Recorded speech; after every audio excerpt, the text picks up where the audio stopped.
Assalamualaikum warahmatullahi wabarakatuh. Saya Awaludin Rizky Baruna Adi dan teman saya Hilmi Arkaan dan Tito Trinugroho. Kami akan mempresentasikan hasil makalah kami, yaitu pajak merupakan bentuk sarana representasi partisipasi wajib warga negara kepada negaranya dan manfaat pajak di masa pandemi ini. Lalu selanjutnya tentang pajak dan hukum pajak. Pajak dan hukum pajak sendiri sangat identik antara satu dengan yang lainnya dan tidak dapat dipisahkan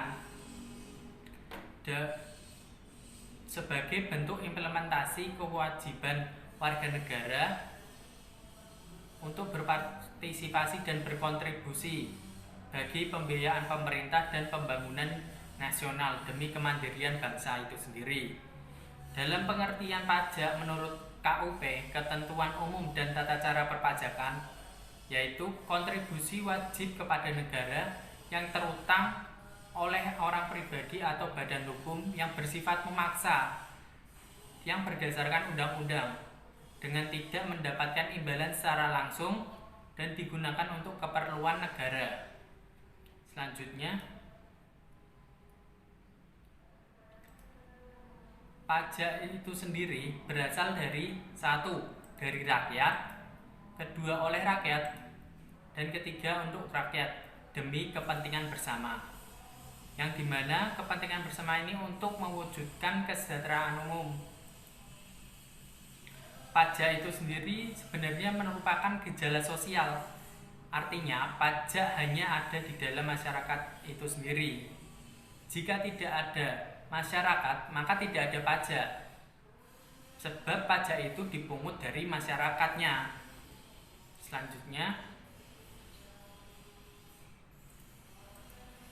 pajak merupakan pungutan atau peralihan kekayaan dari rakyat kepada penguasanya tanpa adanya imbalan yang secara langsung dapat dituju.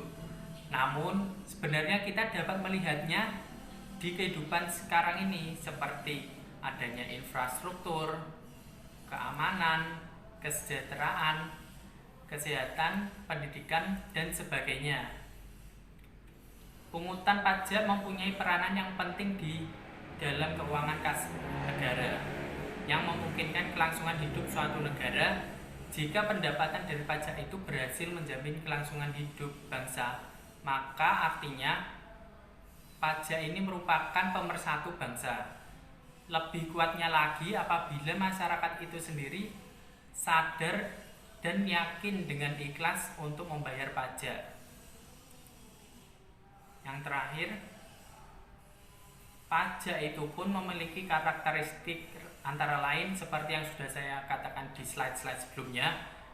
Satu adalah kontribusi wajib warga kepada negaranya. Kedua, itu terutang oleh pribadi atau badan itu sebagai subjek.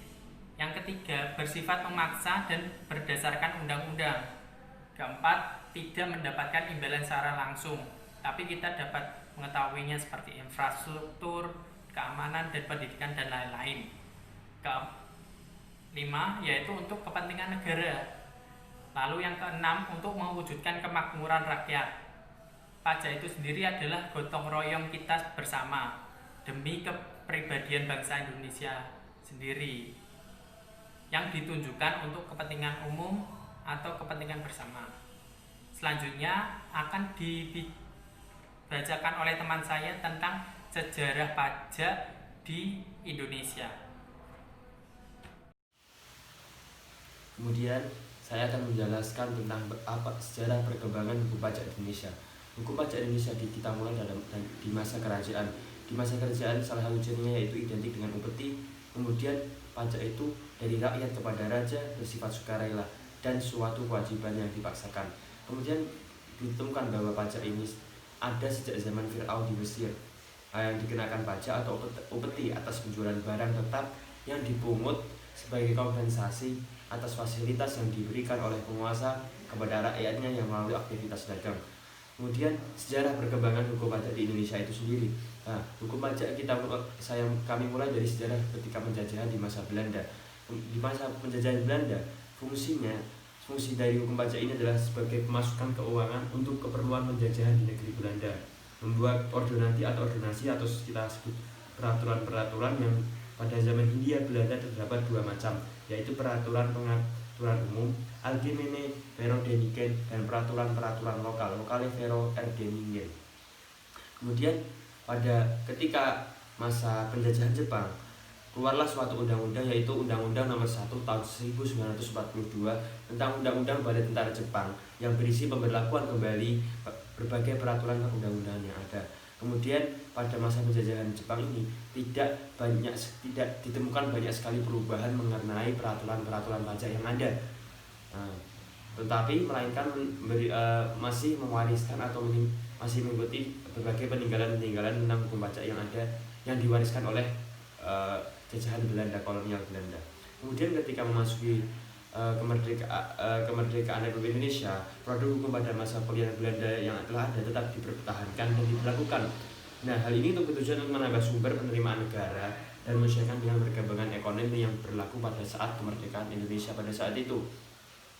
Kemudian beberapa perubahan produk-produk pajak yang lahir ketika masa-masa kemerdekaan antara lain Undang-Undang Pajak Hasil Bumi, Undang-Undang Pajak Dividen, Undang-Undang Tata Cara Pemungutan Pajak, perubahan Undang-Undang Pajak Perseroan, perubahan Undang-Undang Pajak Pendapatan, Undang-Undang Pajak Peredaran atau Penjualan, dan perubahan UU untuk lainnya.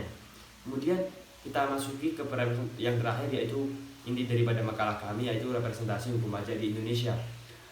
Arti kata representasi di sini menurut Kamus Besar Bahasa Indonesia adalah perbuatan mewakili, keadaan diwakili, apa yang mewakili perwakilan. Kemudian dasar hukum pajak yang ada di Indonesia ini adalah Undang-Undang Dasar 1945 Pasal 23A Republik Indonesia yang berbunyi pajak dan pungutan lain yang bersifat memaksa untuk keperluan negara diatur dalam undang-undang.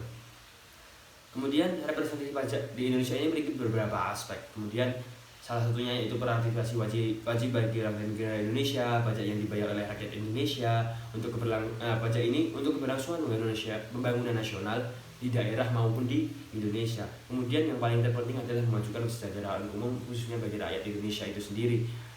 Kemudian manfaat dari hukum pajak di masa pandemi ini, khususnya karena kita di masa pandemi ini juga kita memiliki APBN yang dimana banyak sekali hal-hal yang tidak perlu yang di dalam APBN sangat dipentingkan, sangat diperlukan untuk penanggulangan pandemi ini. Dan pajaklah penyumbang APBN tertinggi salah satu penyumbang APBN tertinggi di Indonesia ini.